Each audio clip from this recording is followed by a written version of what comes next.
러시아 모스크바 인근 주요 시설에서 원인이 알려지지 않은 화재가 잇따라 발생했습니다. 영국 데일리메일은 현지 시간 21일 우크라이나 출신 카레에서 이고르 스시코를 인용해 이같이 전했는데요. 스시코는 이날 자신의 트위터에 드미트리에프스키 화학 공장이 불탔다며 이 공장은 러시아 최대 화학 용매 제조 공장이라는 글과 함께 영상을 올렸습니다. 영상에는 공장으로 보이는 건물 위로 시뻘건 불길이 치솟고 검은 연기가 하늘을 자욱하게 뒤덮는 모습이 담겼습니다. 스시코는 이 공장은 모스크바 동쪽으로 250마일, 약 402km 떨어진 곳이라며 패턴이 발전하는 것이 보이기 시작한다고 덧붙였습니다. 데일리메일은 불이 난 공장은 러시아에서 가장 많은 산업용 용제를 생산하는 시설로 우크라이나 국경에서 1000km도 떨어지지 않은 곳이라고 전했습니다. 같은 날 모스크바 인근 도시 트베리에 있는 국방부 산하 연구소 건물에서도 불이 나 최소 7명이 숨지고 30여 명이 다쳤습니다. 이 연구소는 러시아의 우크라이나 침공에 쓰인 이스칸데르 미사일 등이 개발된 곳이라고 유로마이단 프레스 등 외신이 전했습니다. 두 건의 화재는 러시아군이 우크라이나 남부의 전략적 요충지 마리우폴을 점령했다고 선언하는 등 군사작전이 격화하고 있는 가운데 발생해 주목을 받았습니다. 두 화재 모두 정확한 원인은 알려지지 않았지만 단순 화재로 보기는 어려워 보입니다. 일각에서는 우크라이나의 반격이 시작된 것 아니냐는 의문에 무게가 실리고 있습니다.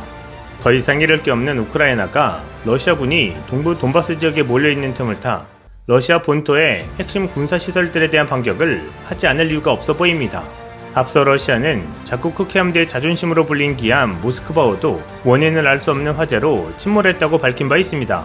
또 단순 화재 이후 전원 구조됐다던 러시아는 말을 바꿔 모스크바호 침몰로 인한 인명피해를 처음으로 인정했는데요. 러시아 국방부는 22일 성명에서 폭발로 모스크바호가 심각한 피해를 봤다며 군인 1명이 숨지고 27명이 실종됐으며 나머지 396명은 대피했다고 밝혔습니다. 푸틴의 자존심만큼이나 러시아군은 자국 피해에 대해서는 많은 것을 은폐하려는 모습을 보이고 있습니다.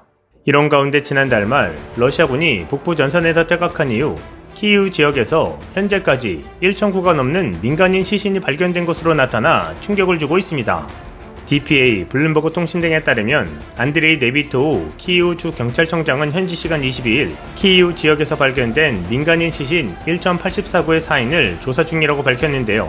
네비토우 청장은 현재 수사시설에서 법의학자들이 사인을 조사 중인 시신은 모두 1084구라며 이들은 모두 민간인이라고 말했습니다. 그는 시신의 75%는 기관총이나 적용용 총 등 소형 무기에 살해됐다며 300구 이상의 시신은 신원이 확인되지 않았다고 전했습니다. 러시아군이 북부 지역에서 서둘러 퇴각하면서 새로운 사실도 밝혀지고 있는데요. 러시아군이 미처 챙겨가지 못한 군수품이 대거 발견된 것입니다. 우크라이나 국가보안국은 현지 시간 20일 하르키우에 있는 비밀창고에서 2억 달러에 달하는 군수품을 발견했다고 밝혔습니다. 예비 자료에 따르면 그곳에서 사용할 수 있는 부품들은 공격 중에 러시아군이 수리하려고 했던 손상된 장비를 위한 것이었습니다. 그러나 우크라이나 수비대의 저항 덕분에 러시아군은 하르키우를 점령하지 못했습니다. 성명에서 국가보안국의 노력을 통해 압류된 무기들 모두는 우리 국가를 보호하는 데 사용될 것이라고 말했습니다. 수색 과정에서 전체 탱크 엔진 60여 개와 장갑차 예비 부품이 대거 발견돼 우크라이나 국방부로 이송됐습니다. 또 유도 공대공 미사일 26발도 발견됐습니다. 국가보안국은 이 창고에 있는 장비가 이전에 무기 창고에서 도난당한 적이 있다는 것을 확인했습니다. 러시아가 침공을 앞두고 창고 소유자들이 러시아군들과 협조해 요구에 맞는 장비를 제공하고자 했던 것으로 밝혀졌습니다. 이는 러시아 군대가 이 군사 장비들을 활용해 우크라이나 영토 깊숙이 침투하기 위한 수송 기지로서 군사 비밀 창고를 사용할 계획이었던 것으로 확인됐습니다. 앞서 보도된 바에 따르면 국가보안국은 특정 입법법 개정안 발효 이후 2,500명 이상의 협력자를 확인한 것으로 알려졌습니다. 국가보안국은 범죄에 연루된 사람들을 확인하고 구금하기 위한 조치를 취하고 있는 것으로 전해졌습니다. 러시아의 모스크바호 침몰과 관련해 새로운 사실도 드러났는데요. 지난 13일 오후 모스크바함이 격침되기 수시간 전에 미 해군의 최첨단 해상 초계기인 PA 포세이돈이 흑해 연안을 훑고 지나갔다고 영국 더타임즈가 20일 보도했습니다. 미 보잉사의 737-300Z여객기에 기반한 PA 초계기는 반경 100마일 이상의 해상에서 활동 중인 선박과 잠수함을 추적하는 첨단 장비를 갖추고 있습니다. 더타임즈는 격침 당일 우크라이나군에 러시아군 동향에 대한 기밀 정보를 제공하는 PA세의 항로 100마일 안에 모스크바함이 있었다고 보도했습니다.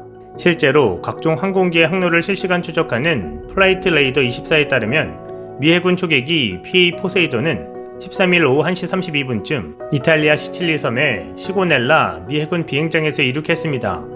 항공기의 고유 번호, 기종, 국적 등을 담은 헥스 코드는 AE681B였습니다. 이후 포세이돈은 발칸반도와 불가리아를 거쳤고 오후 3시 27분 우크라이나 국경에서 약 19km 떨어진 루마니아의 한 마을 상공에서 트랜스폰더를 껐습니다. 흑해 연안으로 비행하기 직전이었습니다. 트랜스폰더는 관제소의 항공기의 고유 번호와 비행 정보를 주기적으로 발신하는 장치입니다. 영국의 군사 전문가들은 P8은 분쟁 지역에 들어갈 때 일반적으로 트랜스폰더를 끈다고 더타임즈에 말했습니다. 더타임즈는 이때쯤 이미 포세이돈은 격침된 모스크바함이 발견된 위치에서 160km 이내였다고 전했습니다. 포세이돈은 이후 시칠리 섬의 기지로 돌아가며 비슷한 지점에서 오후 6시 23분 트랜스폰더를 다시 켜기까지 2시간 56분 동안 잠적했습니다. 이후 포세이돈은 고도를 29,000피트에서 11,900피트로 낮췄던 것으로 알려졌습니다. 결국 이 3시간 동안 기함인 모스크바함을 비롯한 러시아 흑해함대의 최신 해상 위치 정보를 수집해서 우크라이나군에게 전달했을 것이라는 얘기입니다. 로이드 오스틴 미 국방장관도 최근 미국이 우크라이나군에 대해 러시아군에 대한 최고급 기밀 정보를 공유하고 있다고 밝힌 바 있습니다.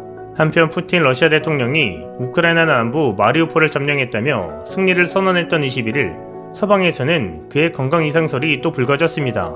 세르게이 쇼이구 국방장관과 테이블을 사이에 두고 마주 앉은 장면이 TV 중계화면에 매우 가깝게 포착되면서 그의 일거수일투족이 주목됐는데요. 영국 일간 텔레그래프는 푸틴 대통령이 어딘가 불편해 보이는 기색이었다고 전했습니다. 실제 영상에서 푸틴 대통령의 표정은 다소 경직돼 있을 뿐만 아니라 상체가 구부정한 채로 의자에 기대 앉아 있었습니다. 게다가 오른손으로 테이블의 모서리를 희종 꽉 붙들고 있었습니다. 왼발은 움직이지 않았지만 오른발은 계속 까딱거리는 모습이 눈에 띄었습니다. 영국 작가이자 보수당 하원 의원을 지낸 루이스 맨시는 이전에 푸틴이 파킨슨병을 앓고 있다고 썼는데 영상을 보면 그가 떨리는 손을 감추려 테이블을 잡고 있는 걸 볼 수 있다면서 근데 계속 발을 까딱거리는 건 멈출 수 없나 보다라고 말했습니다. 러시아와 우크라이나 정부에서 경제 고문으로 활동한 이력이 있는 스웨덴 경제학자 안데레스 오슬룬드는 푸틴 대통령에게 보고하는 슈이구 장관의 발음이 어눌하다며 심장질환설이 가능성이 있어 보인다고 말했습니다. 또 그는 영상에 나오는 두 사람은 모두 우울하고 건강이 나빠 보인다고 분석했습니다. 크렘린궁은 푸틴의 건강에는 문제가 없다고 일축했지만 푸틴도 전쟁 범죄에 대한 심판대에 서는 것을 두려워하는 것은 분명해 보입니다. 이상 시온TV였습니다.